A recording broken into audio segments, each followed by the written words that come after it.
Okay, is the sound on? It's all through a little louder at all? No. Any event, what you're seeing here is, is pictures of all the people in our factory, things going on. You recognize some, you won't recognize others. That's the sound on it. Those of you who've seen me talk before might have seen this. I don't show this at the Chicago because you guys tour the factory. That's Pat Powers, who does technical service. That's Dorothy's hand. She's the parts. There's the rest of Dorothy. Chaz, also technical service. Service department's the most important department we have. Incoming inspection, we have to check everything. We have drawings. We check everything either 100% or at an AQL level, acceptable quality level. Everything's inspected. You'll see in this factory, here's our stock room, you'll see in the factory, and the MRP knows where everything is on those shelves. You'll see lots of fixtures for building things. You'll see lots of test equipment. We have to make special boards for the cables, for our cables. And this is not like your computer. You plug one into another. We'll talk more about the cable later. So, any event, there's a lot that goes on in pinball. You'll see you might see in this film, we have cable scan machines to test every cable before it goes onto the game. These people, again, we're 25 years old. Some of these people have been with us for 25 years. This is a poster press. It puts pin pricks. You can't build pinball without a 4-poster press. You make bed and nails, and it puts the little soles. This one belonged to Gottlieb at one time. T-nuts in the playfield, and air guns are very important. Those air guns are on hangers. We adjust the torque once a week. You're looking at about a grand a piece for the air gun in the hanger to keep the level off the weight off the person's arms. Neat music. Sorry you're not hearing it, but you still get the idea of what we're doing here. Little figures like this assemble things that obviously are old, but that's what. It took us years to build all the stuff that we need. Playfield test racks, and we're going to adjust and test every playfield. All kinds of inspection. You don't inspect quality at the end of the line. You inspect it as you go along. And they're testing different devices before they go in the games. There's George Gomez, Don Thorne, Pat with his back, Don Thorne, the guy sort of laughing. He's been with me on Thorne these 20 days. Dodie Denkberg, some more engineers. We'll be very quick here. Shelley, who worked with me forever, Jeff Belt, who was at the show here. There's George, some more George. George's busy. Yeah, no, he's busy. This is John Board, the game designer, as you know. Very prolific. And that's Steve Ritchie, working away. And in our office, we got Shirley and Andrea, her daughter. And now we're going to inspect things and pack things in the games when they're all done. We've got to put them in a truck and ship them, which is what the whole point of this thing is to get games out to you guys and other people and what have you. Wow. And that's what we got out there. That's really wider than that. There's a lot of people involved in making these things. So, with that, they'll just sit there and go away or something. Okay, we're not going to worry about it. I wanted you all to see, I'd love you all, whenever you come to Chicago, you give us a call. We'd love to take people through the factory. We're very proud of what we do. Not any big secrets, but it is, it took us years and years and years to get this factory going, and we're very, very proud of it. We're very proud, of the guys in the manufacturer. We're proud to be manufacturers. We're proud to make pinball machines. We really hope you appreciate the products, and we're doing it for you and for us, because we're all interested in pinball. We have, and some of you have heard me talk before, talk about we have to look at what we have in our market, and we have, this is some of you have heard this made fun of. I say that we're like farmers milking cows, and by the way, I'm a city boy. I do know one thing about milking cows. We made a redemption game, which was a big fiberglass cow, and had 4 teats, they're called teats, that has teats on it, and you played it like that Simon Says, where you hit the buttons, and it was a big fiberglass cow, it was life size, and we had found this place in Ohio, that had made these, all kinds, anything from dinosaurs, cows, anything, and so we went down there and arranged to buy them, so they would bring these up, and think of a pickup with a 5th wheel, in the back, and then the flatbed out, and they take them through the feet, they screw these cows, 18 of them, 2 by 2, side by side, 18 of them on this flatbed, drive it up the highway, and then right before they get to the factory, they drive it through the truck wash to wash the cows, and they come in clean. Okay?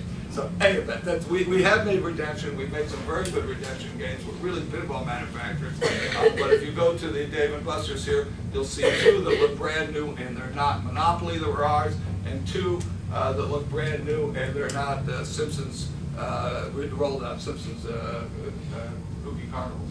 And we'd like to make redemption games again someday, but right now we're busy with pinball. So we look at the market, and again, we export more than half of our games. And very patriotic, we're exporters. Okay?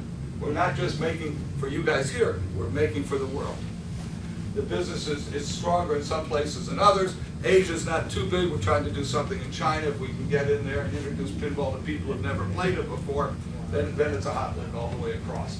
But we're big in Western Europe, we're especially in the southern parts, Italy, France, what have you. That's where I was last night with the Italians and French, as they're here for this show.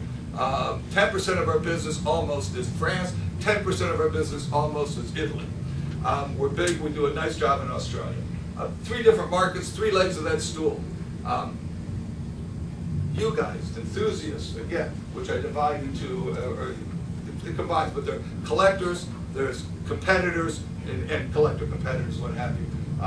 We have, you're an important part of our business, and we appreciate your interest, we appreciate your input. And we appreciate you buying the games, of course, because that's part of what we have to do to games when you're doing this. We have also game operators. More than half our business is for game operation. A lot of people don't quite get that, don't think that's true. But more than half our business is for game operation. In this country, probably 30% of our business is game operation. In Italy, probably 99.5% of our business is game operation. In France, 99% for game operators. And remember, between the 2 of them, it's almost 20% of our business. So there you got almost 20% of our business, just those 2 is for game operators. If America is 45–50% of our business, so and 30% is for operators, so that's 15% overall. So I got 10, 10, and 15. I got 35% in 3 countries right there. That's game operators. Very important. So we got to talk about what we got to do for the game operator. And then our 3rd category, and this is the growth category, is it's what I call rich doctors and lawyers. It's people who have some money and want something more in their rec room and so forth. And unlike most of you, and some of you may be rich doctors and lawyers, but unlike most of you, they're going to buy 1 game. Maybe later they'll buy one and we'll trade it. And they're going to play it for 3 weeks. They're going to have a great time. And then they're going to play it when the band's over. They're done playing at the Super Bowl. The Super Bowl halftime band plays. They play the game for a little bit. But it's artwork, it's furniture, it's something that makes a statement. One of the shows I can watch with my 24-year-old daughter, I can watch Simpsons and Family Guy. I can watch Cribs. And on Cribs, where they show the houses of the rich people, typically one of the 3 houses they show has a pinball machine in it. And the guy or the girl is as proud of the pinball machine as they are of their Ferrari. I've tried to get them to trade a pinball machine for a Ferrari, and it hasn't worked yet. keep working it. So anyway, we have 3 markets that we're dealing with, and we have to cover all 3 of those. So we got to work on the 3. We've got to satisfy them. It doesn't mean that one size fits all, that they all need the same thing. Okay? So what we determined is that we should differentiate the product, make a different product, maybe for part of the market. We think our pro game is great for most people, homeowners and what have you, for operators. We also started making, as you know, a limited edition premium. And, well, we made a limited edition game, a numbered, limited total number. We weren't numbering the games like fine artwork and like we do now, but we made a limited edition before with Elvis Gold and sometime later Spider-Man Black. They were eye candy differences, just eye candy, but mostly eye candy. Now we're adding things to them, more components, more things to go. Costs us more money to do it. We charge you more money. If you want it, great. But the game will have more on it, as you know. And we're starting Transformers production of its LE, all the versions, next week. So, any event, we have the two different kind of games, and we look at the games, and let's talk about the operators for a minute. And as we know, I've said that one size doesn't fit all, and we need the operators to make money with these games. We need them to be fun. The most important thing with a pinball machine is fun. That's what we're saying. This is, you know, my father taught me that a pinball machine is an inexpensive entertainment. It's like a movie. It's you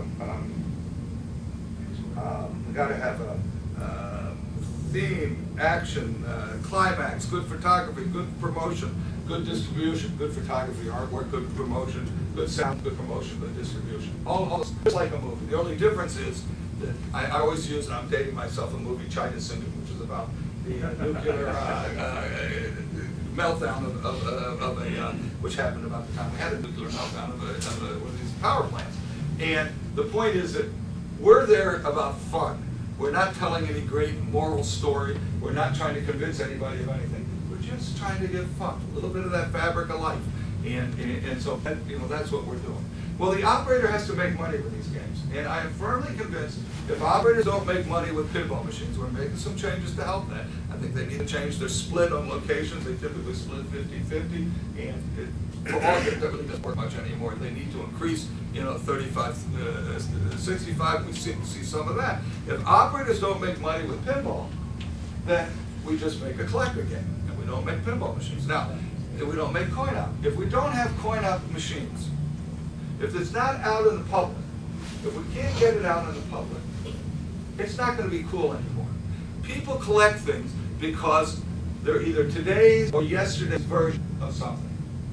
People collect things. If you go by a McMansion and the 4 garage doors open up, one's a Lexus SUV that the wife's driving, one's got a Mercedes 2-seater, these are rich doctors or lawyers, that the husband's driving, and then there's a 356 Porsche and some other car, and the other two, you know, that are collector cars. Those doors up to let you see it's horse and buggy, because nobody's collecting horses and buggies. They're collecting cars, and in fact, one of the collectors that I know in pinball said he was a young man, had a heart attack. He was going to collect something. He needed a hobby, and he couldn't afford cars, so he collects pinball machines. They're current.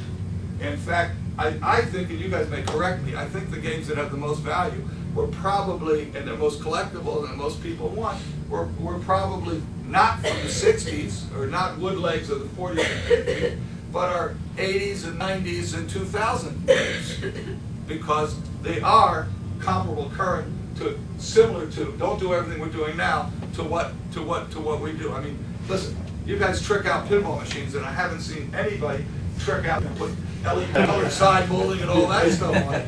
That's not really what most people are into. They're into the modern pinball or semi-modern pinball. We need the operator to make money with this. And what do we find? The games became, this happens in all game design. I've seen it in video game, I've seen it in home game. All game design is trying to do the same thing. If we're going to make money with the game, if we're going to get people to play it or buy cards or cartridges or whatever it is, we have to broaden the player base. Whether it be slot machines in Las Vegas, although they can go for lots of narrow player groups, but they have to broaden the player base by having lots of different games. Or AWPs, amusement with prizes in the UK, or Wii games, you know, for the home. Whatever it is, we need to broaden the player base. We need to get more people interested. We need to have them want to play. We need to provide fun. Okay? All right.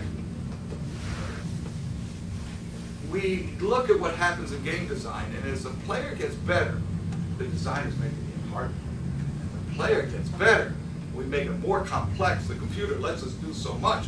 We make it harder. This player stays home. He's no longer going out to the arcade or the bar, and the new 21-year-old or 18-year-old phony ID or whatever it is in that bar, and yeah, it's not fun. It's not fun. You have to be really into these things. It's like the English AWPs. I couldn't figure out how to play those. You had to have played them forever and ever and ever. Girl is checking this on. I'm checking. Okay, so we have to make the games fun. And what we found, one of our suppliers, one of our customers, our English customers, sent us a Gottlieb spinner card, which is a 60s Gottlieb card game. Not one of their John Target things. Another one with you build up cards on your hand and so forth. It was very understandable. People knew what to do. Part of the problem with a lot of our games is the casual